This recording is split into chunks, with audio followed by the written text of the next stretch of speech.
ለዓለም አቀፍ የሴቶች ቀን በሰላም አደረሳችሁ።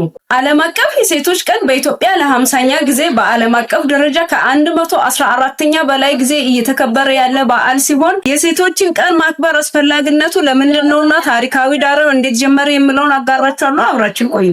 ዓለም አቀፍ የሴቶች ቀን በ1900ዎቹ መጀመሪያዎቹ አካባቢ በአሜሪካና በአውሮፓ የሚገኙ የሰራተኞች እንቅስቃሴዎችና ለተሻለ ክፍያ የሥራ ሁኔታና የመምረጥ መብት ለማግኘት የተጀመረ እንቅስቃሴ ነው። በ1910 በአክቲቪስት ክላር ይፋ የዓለም አቀፍ ሴቶች እንዲከበር የቀረበ ሲሆን በ1911 የመጀመሪያው የዓለም አቀፍ አከባበር ተከበረ። እንደ ኢሮፒያን አቆጣጠር በ1975 ማርች 8 የዓለም አቀፍ የሴቶች ቀን እንዲሆን የተባበሩት መንግስታት ድርጅት በይፋ አረጋገጠ። በዓለም የመጀመሪያዎቹ የሴቶች መብት ጠያቂ ሴቶች በ1908 ወደ 15000 የሚጠጉ ሴቶች ለአጭር ሰዓታት የተሻለ ክፍያና የመምረጥ መብት ለማግኘት በኒውዮርክ ከተማ ሰልፍ ወጡ።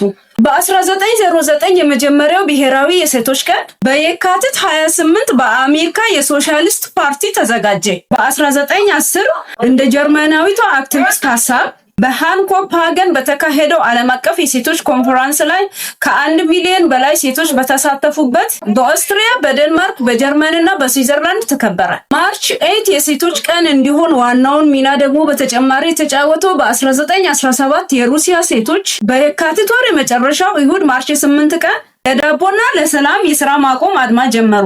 ይህ የሩሲያ ሴቶች የዳቦና የሰላም የሥራ ማቆም አድማ ማርች 8 ቀን ዓለም አቀፍ የሴቶች ቀን እንዲሆን ትልቅ አስተዋጽኦ አበርክቷል። የሴቶችን ቀን ማክበር አስፈላጊነቱ የጾታ እኩልነትን ለማረጋገጥ፣ ስለ አድሎ ግንዛቤን ለማሳደግ የድርጊት ጥሪ ሆኖ ያገለግላል።